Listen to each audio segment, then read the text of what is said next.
Ja, grüß Gott. Was ist denn los mit dem Hund? Grüß Sie, Herr Doktor. Der Hund schnarcht zu viel. Ich kann gar nicht mehr schlafen. Ich bin schon ganz fertig.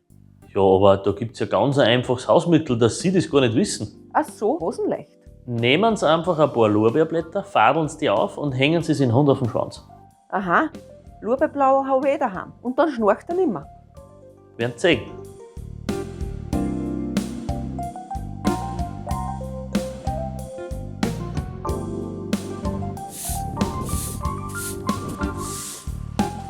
Grüß dich, Elke.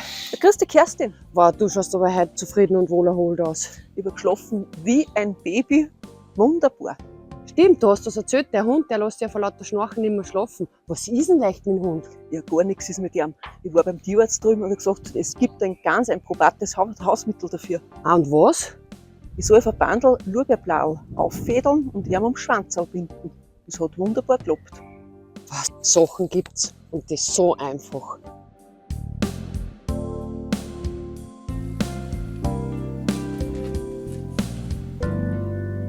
Was tust du da? Na nix, ist nichts Wichtiges.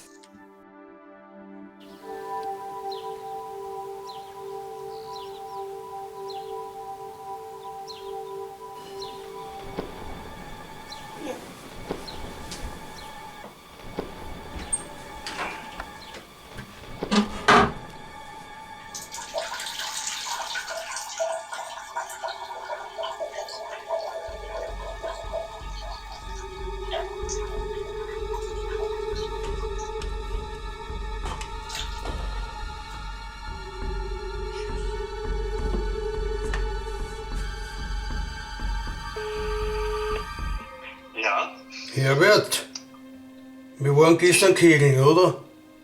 ja, Und dann war mein Buff. ja. Weißt du was von einer Siegerin?